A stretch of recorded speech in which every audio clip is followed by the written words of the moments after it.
Le livre de Thomas. Les paroles secrètes que le Sauveur a dites à Judas Thomas et que moi, Matthieu, j'ai retranscrites. Je passais et je les ai entendus parler ensemble.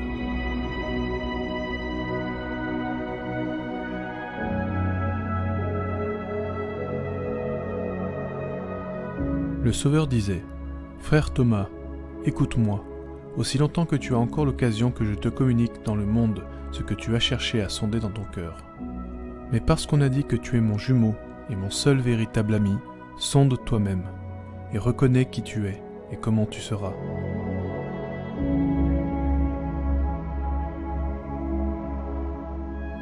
Parce que tu es appelé mon frère, tu ne dois pas rester dans l'ignorance sur toi-même.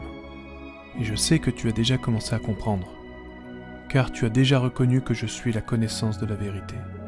Pendant que tu marchais avec moi donc, tu as déjà, bien que ne le sachant pas, obtenu de la connaissance. Et tu seras nommé plus tard l'homme qui se connaît lui-même.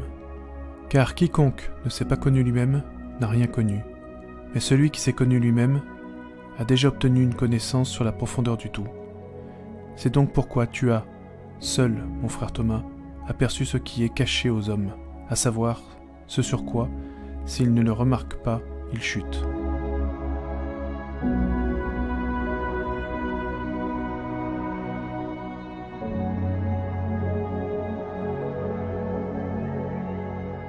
Mais Thomas dit au Seigneur : « C'est pourquoi je te demande que tu me parles encore de ton ascension, sur laquelle je t'interroge.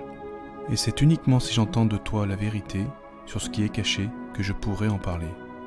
Et je suis conscient qu'il est difficile de faire la vérité devant les hommes. » Le Sauveur répondit et dit : « Si déjà ce que vous pouvez voir est caché devant vous, comment pourriez-vous entendre ce qui n'est pas visible ?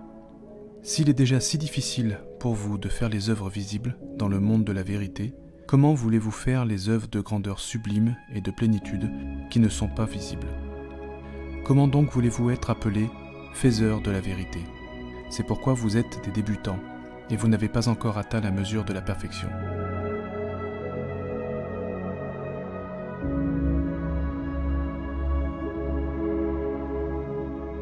Mais Thomas répondit et dit au Sauveur : « Parle-nous de ces choses dont tu dis qu'elles ne sont pas, pour nous, visibles, mais cachées. » Le Sauveur dit : « Chaque corps est venu au monde de la même manière que les animaux sont engendrés, à savoir sans raison.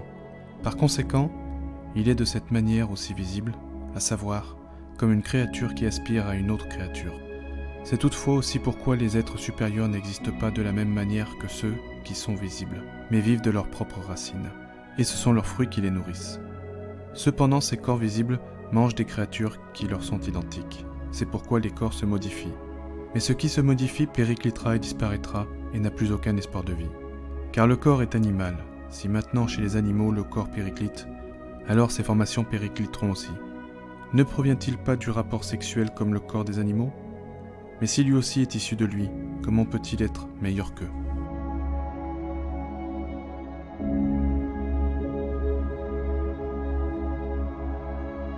C'est pourquoi vous n'êtes pas majeur. Combien de temps devra-t-il encore s'écouler avant que vous ne deveniez parfait ? Mais Thomas répondit : « C'est pourquoi je te le dis, ô Seigneur, celui qui parle de choses qui ne sont pas visibles et ne sont que difficilement explicables, ressemble à ces archers qui cherchent dans la nuit à atteindre avec leurs flèches une cible. Ils décochent avec leurs flèches comme des gens qui ne savent pas ce qu'ils font. Car c'est le but qu'ils veulent atteindre, mais il ne peut être vu. Mais si la lumière apparaît et masque les ténèbres, alors le résultat sera visible pour tous. Or toi, notre éclat de lumière, tu es celui qui illumine, ô Seigneur. » Jésus dit : « Ce n'est que grâce à la lumière qu'il y a la lumière. » Thomas saisit le mot et dit : « Seigneur, la lumière visible qui brille pourtant pour l'homme, pourquoi ne fait-elle pas que se lever, mais se couche-t-elle aussi ?» Le Sauveur dit : « Ô bienheureux Thomas, oui, c'est uniquement pour vous que brille la lumière visible. Non pas toutefois afin que vous restiez à cet endroit, mais pour que vous vous en retiriez. Mais quand tous les élus auront déposé l'essence animale, alors cette lumière aussi retournera vers le haut dans sa patrie. Et la patrie l'accueillera de nouveau, parce qu'elle était un bon serviteur. » Alors le Sauveur continua et dit : « Et toi, amour indétectable de la lumière, à toi, feu amer, tu allumes dans les corps et dans les moelles des hommes un incendie qui brûle en eux la nuit et aussi le jour. Tu dévores les membres des hommes, tu rends leur cœur ivre et tu fais leurs âmes se perdre en confusion. Tu exerces ta puissance en eux, dans les hommes et dans les femmes, le jour et la nuit. Tu les excites d'une excitation qui excite de façon cachée et manifeste.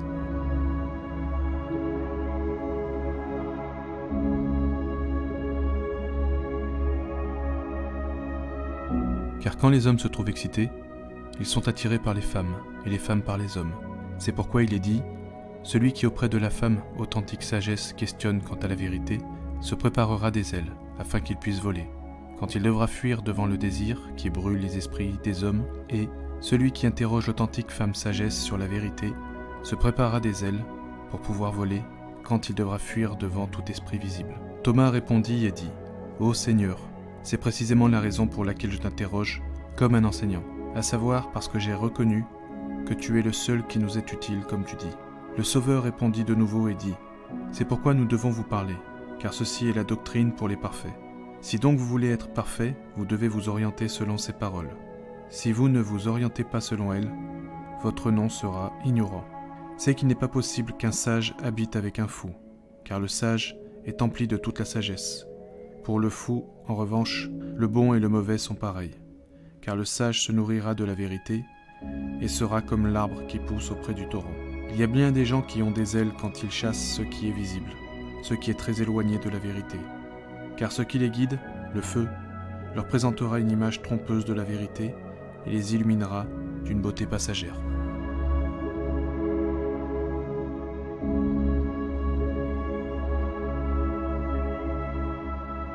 Et il les captivera par un contentement ténébreux, les éloignera par un plaisir puant, et il les rendra aveugles par le désir insatiable. Et il consumera leur âme et sera pour eux comme un pieu planté dans leur cœur, sans qu'ils puissent l'en extraire. Et comme une bride dans la gueule d'un cheval, il les dirige conformément à leur propre guise. Oui, il les a attachés avec ses chaînes, et tous leurs membres.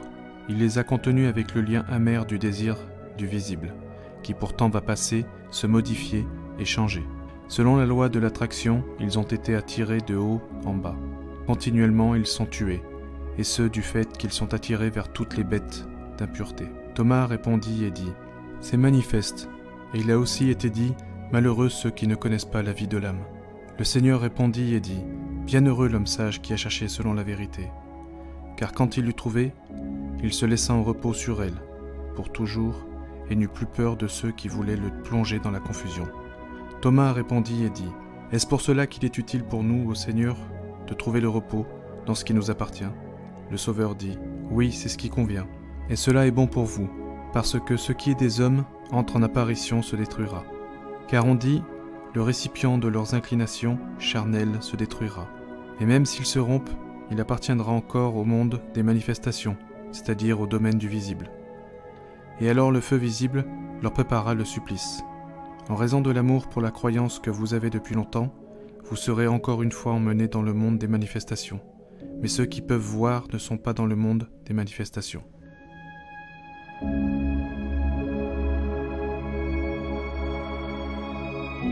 Sans le premier amour, ils péricliteront, et ils seront pour peu de temps dans le souci de cette vie, et dans l'incandescence du feu jusqu'à ce que, ce qui fait les manifestations sera détruit. Alors surgiront des spectres mal formés, qui résideront pour toujours dans les tombes sur les cadavres, en tourmentant et en anéantissant leur âme. Mais Thomas répondit et dit « Qu'avons-nous à dire à ces gens? Que devons-nous dire aux hommes aveugles? Quelle sorte de doctrine devons-nous transmettre à ces malheureux mortels qui disent « Nous voulions atteindre le bien et non la malédiction » et ils diront plutôt de nouveau « Si nous n'étions pas nés dans la chair, nous n'aurions fait connaissance d'aucun sacrilège. » Le Sauveur dit « En vérité, en ce qui concerne cela, je ne les tiens pas pour des hommes, mais je les considère comme des animaux. Car de même que les animaux se dévorent les uns les autres, c'est aussi le cas chez ces hommes, qui se dévorent réciproquement. Mais ils ont perdu la royauté, car ils aiment le plaisir du feu et sont donc esclaves de la mort. Ils chassent les œuvres d'impureté et accomplissent les désirs de leur père. Ils sont jetés dans le précipice et sont punis en raison de la nécessité, qui résulte de l'amertume de leur mauvaise nature. Car ils seront fouettés au point de se précipiter la tête la première dans l'endroit qu'ils ne connaissent pas. Et ils ne se laisseront pas détourner avec endurance de leurs membres, mais ils deviendront faibles.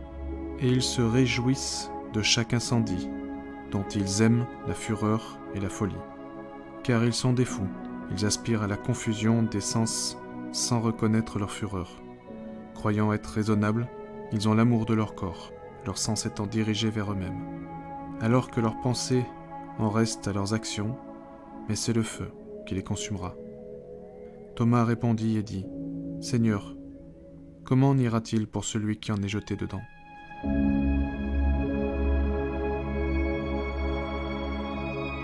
Oui, je me fais grand souci pour eux, car nombreux sont ceux qui leur sont opposés. Le Sauveur répondit et dit : « Qu'est-ce qui est évident pour toi-même ? » Judas, qui est appelé Thomas, dit : « Toi, Seigneur, tu es celui qui a parlé, et nous avons à t'écouter. » Le Sauveur répondit : « Écoute ce que je vais te dire, et crois en la vérité. Celui qui sème, et ce qui est semé, sont détruits par leur feu, dans le feu et dans l'eau, et se cacheront dans les fosses des ténèbres. Et après un long moment, les fruits des mauvais arbres seront publiquement châtiés, en étant tués par la bouche des animaux et des hommes, et aussi à l'occasion des chutes de pluie, des vents, de l'air et des astres qui brillent en haut. » Mais Thomas répondit : « Tu nous as vraiment convaincus, ô Seigneur. Nous avons compris dans notre cœur, et il est clair maintenant, pour nous, qu'il en va ainsi, et que ta parole est sans restriction. Mais ces paroles que tu nous dis sont quelque chose qui fait rire le monde, et quelque chose qui fait faire la grimace. Elles ne sont pas comprises. Comment pouvons-nous donc nous y prendre pour les annoncer, alors que nous ne valons rien dans le monde ? » Le Sauveur répondit et dit : « En vérité, je vous le dis, quiconque entend votre discours et détourne son visage, ou tord le nez, ou de la même manière fait la grimace, en vérité, je vous le dis, celui-ci sera livré au dominateur en haut, qui règne sur toutes les puissances, en tant que leur roi. Et il va le rejeter et le laisser tomber d'en haut dans l'abîme. Il sera enfermé dans un espace étroit et ténébreux. Il ne peut donc se retourner ou se mouvoir en raison de la grande profondeur du Tartare et de l'amertume pesant du sous-monde. »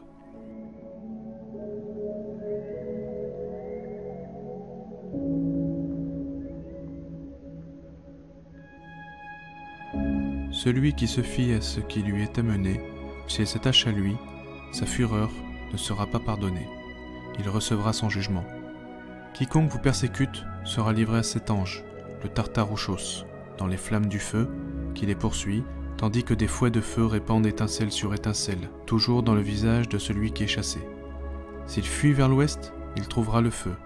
S'il se tourne vers le sud, il le trouvera là aussi. S'il se tourne vers le nord, le feu crachant l'effroi viendra à sa rencontre. Mais il ne trouve pas le chemin de l'est, pour y fuir et être sauvé. Car il ne l'avait pas trouvé au moment où il était dans le corps, pour pouvoir l'avoir trouvé au jour du jugement. Alors le Sauveur continua et dit : « Malheur à vous, sans Dieu, qui n'avez aucun espoir, qui vous appuyez sur quelque chose qui n'a aucune constance. Malheur à vous qui placez votre espoir sur la chair et sur la prison qui va s'effondrer. Combien de temps voulez-vous encore dormir ? Et sur les incorruptibles, dont vous pensez qu'ils ne passeront pas. Si votre espoir se fonde sur le monde, et si votre Dieu est cette vie, alors vous ferez péricliter votre âme. Malheur à vous devant le feu qui brûle en vous, car il est insatiable. Malheur à vous en raison de la roue qui tourne en cercle dans vos pensées. Malheur à vous pour l'incendie qui est en vous, car il consumera d'une manière visible votre chair et fendra de manière invisible vos âmes, et fera que vous vous dévorerez entre vous. Malheur à vous, prisonniers, car vous êtes fortement attachés dans les cavernes. Vous riez et vous vous réjouissez de ce qui est follement risible. Vous ne connaissez pas votre ruine, ni ne comprenez où vous êtes. Vous n'avez pas reconnu que vous êtes dans les ténèbres et dans la mort. Vous êtes plutôt ivre du feu et empli d'amertume. Votre sens est confus, pour vous, en raison de la brûlure qui se trouve en vous. D'où vous est le poison et la pointe de votre ennemi. Et les ténèbres se sont levées pour vous comme la lumière.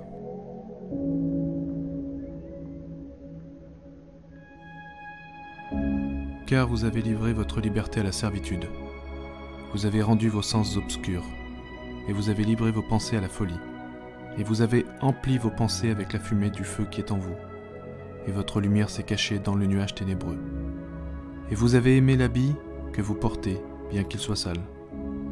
Et vous êtes entrés en possession d'un espoir qu'il n'y a pas, Et qui est celui à qui vous avez prêté foi? Vous ne le savez pas.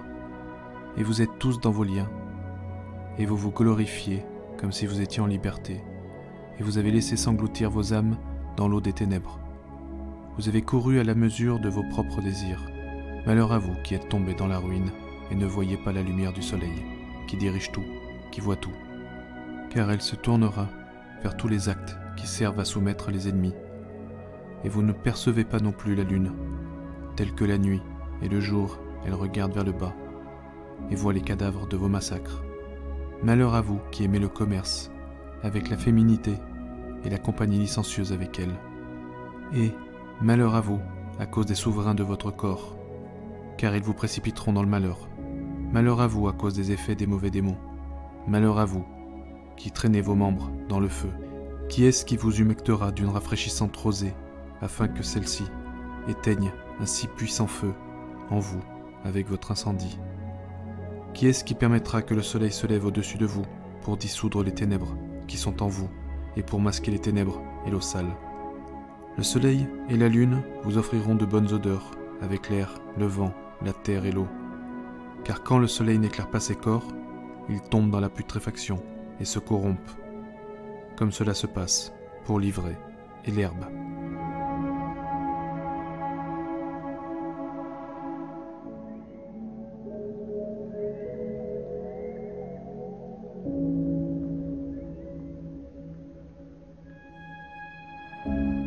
Quand le soleil l'éclaire, elle devient forte et étouffe la vigne. Mais quand la vigne est déjà forte et jette de l'ombre sur cette ivraie, et en général sur toute herbe qui pousse avec elle, quand elle s'étend et devient large, alors elle hérite seule du terrain sur lequel elle pousse et s'empare de tout endroit sur lequel elle a jeté de l'ombre. Ensuite donc, quand elle augmente, elle s'empare de tout le terrain et profite à son propriétaire et gagne son bien-être au-delà de toute mesure. Car celui-ci aurait dû endurer de grandes fatigues du fait de l'ivraie jusqu'à ce qu'il ait arraché. Mais maintenant la vigne elle-même l'a éliminé de là, et elle l'a étouffée, elle est morte et devenue terre. Alors Jésus continua et leur dit : Malheur, car vous n'avez pas accepté la doctrine, et ceux qui veulent l'accepter auront de la peine s'ils l'annoncent. Car vous les chasserez, et vous tomberez alors dans vos propres filets. Vous les livrerez à des lions, et les tuerez tous les jours, afin qu'ils ressuscitent de la mort. Bienheureux vous qui à l'avance reconnaissez les pièges, et fuyez devant ce qui est étranger. Bienheureux vous qui êtes dédaignés et non respectés, pour l'amour que votre Seigneur a pour vous. Bienheureux vous qui pleurez et êtes opprimés par ceux qui n'ont aucun espoir, car vous serez détachés de tout lien. Veillez et priez pour que vous ne restiez pas dans la chair, mais que vous échappiez au lien amer de la vie. Et si vous priez, vous trouverez la paix, et vous serez étonnés d'avoir laissé derrière vous la peine et la honte. Car si vous échappez aux peines et aux passions du corps, vous obtiendrez un lieu de repos du côté du bien, et vous régnerez avec le souverain.